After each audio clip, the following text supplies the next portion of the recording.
నేను పొద్దున ప్రెస్ మీట్లో రత్నం గారి గురించి మాట్లాడాను.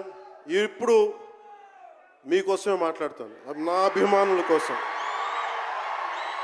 ఈరోజు నేను ఇక్కడ నిల్చున్నాను, పడి లేచాను, పడుతూనే ఉన్నాను, లేస్తూనే ఉన్నాను.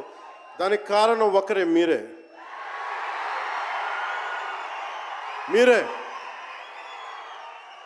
పడిపోయినా, కింద పడ్డా, లేచినా, ఉన్నా, అన్నా నీ వెంట మేము ఉన్నామని.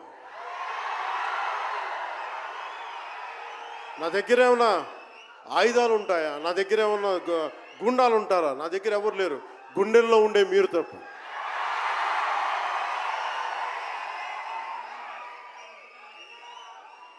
దాదాపు నేను 96లో నా మొదటి సినిమా అక్కడమ్మ ఇక్కడబ్బాయి. ఇది 2025 అంటే ఆల్మోస్ట్ 29 to 30 years. అంటే దాదాపు 29-30 సంవత్సరాలు నేను చిత్ర పరిశ్రమకు వచ్చి. ఎలా ఉంది అంటే నాకే తెలియదు, అలా కాలం ఇట్లా అయిపోయింది. కానీ కొంత వయసు పెరిగిందేమో కానీ గుండెల్లో చావు ఇంకా చావాలి, బతికాం. ఇక్కడే సభలో గబ్బర్ సింగ్ సినిమాకి మహబూబ్ నగర్ నుంచి వచ్చిన ఒక యువకుడి గురించి చెప్పాను, మన అభిమానులు ఒకటి గురించి చెప్పాను. అన్న నువ్వేమి ఇవ్వదు, ఒక హిట్ ఇవ్వన్నా చాలని. ఆ రోజు నేను భగవంతుని కోరుకున్నాను, నా అభిమానుల కోసం, నా కోసం కాదు కానీ ఒక హిట్ ఉంటే బాగుంటుంది అని కోరుకున్నాను. అది హరీష్ శంకర్ గబ్బర్ సింగ్ వల్ల తిరిగి వచ్చింది. కానీ ఈ సినిమా చాలా డిఫికల్ట్ టైమ్స్లో చేశాను. ఇది సినిమాల మీద టెక్నీషియన్గా నేను ఉండి ఒక నిమిషం సినిమాలు కష్టంగా ఉండి, ఒక సినిమా చేయటం ఎంత కష్టమో, సినిమా చేయటం చాలా చాలా కష్టం. నేను మీతో పంచుకోదలుచుకున్నాను ఈ రోజున. మీకు సంబంధించి నేను మొదటి సినిమా నుంచి ఇప్పుడు దాకా జానీ సినిమా నేను చేసినప్పుడు అది ఫెయిల్ అయితే, ఆ సినిమా ఫ్లాప్ అయితే ఎలా ఉంది అంటే ఆ రోజు నా పరిస్థితి, వరుసగా హిట్లు కొట్టి కూడా ఒక్క సినిమా ఫ్లాప్ అయితే అందరూ మీరు వదలలేదు. నేను మీ గురించి ఎప్పుడు మాట్లాడతాను. అంటే ధనం మూలం మిదం జగత్ అంటాం.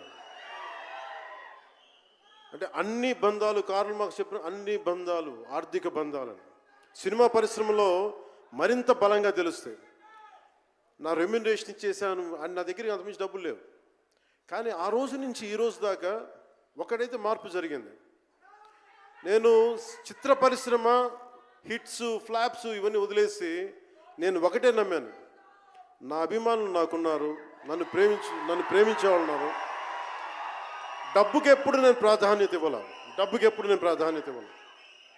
నేను ఇచ్చింది బంధాలకు ప్రాముఖ్యత ఇచ్చాను. మనిషి నుంచి మనిషి బంధం. నా గుండె నుంచి మీ గుండెకి 2 గుండెల దూరం అంతే. నేను ఏమి కోరుకోలే, చాలా కష్టాల్లో ఈ సినిమా చేశాం. పేరుంది, ప్రధానమంత్రి గారి దగ్గర నుంచి అందరూ తెలుసు.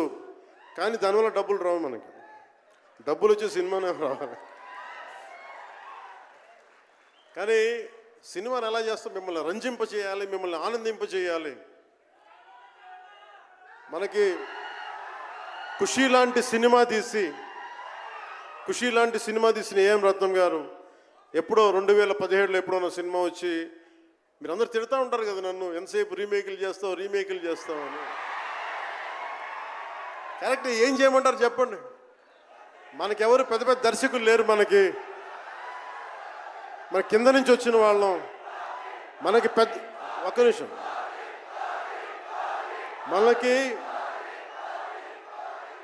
మన సినిమాలని చెప్తున్నా, ఓజీ సంతోషం, ఇది వీరా, మీకు ఈ సినిమా గురించి చెప్తాను మీకు. అంటే మనకి దర్శకులు ఎవరు లేరు. నన్ను అందరూ కూడా ఈ రీమేక్ చేస్తే వీడితో పని అయిపోతే డబ్బులు వస్తాయి, వీడికి రీమేక్ చేస్తే డబ్బులు వస్తాయి. మధ్యలో నేను చేసిన పాపం వల్ల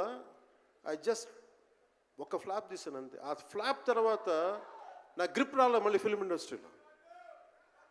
మళ్ళీ నాకు నిలబడింది ఒక త్రివిక్రమ్ శ్రీనివాస్ నిలబడ్డాడు నా కోసం. ఆయన ఎవరో కూడా తెలియదు నాకు. ఎవరన్నా సక్సెస్లో వెతుక్కొని వస్తారు, అపజయాల్లో వెతుక్కొని వచ్చిన నా మిత్రుడు, ఆత్మ బంధువు త్రివిక్రమ్ శ్రీనివాస్ వచ్చి అప్పుడు జలసా తీశారు. కష్టాల్లో ఉన్నప్పుడు లేదు, అడ్వర్సిటీ రివీల్స్ ట్రూ క్యారెక్టర్ అంటారు. కష్టాల్లో ఉన్నవాడే వచ్చినప్పుడు స్నేహితుడు. అలాంటి స్నేహితుడు నాకు భగవంతుడు త్రివిక్రమ్ శ్రీనివాస్.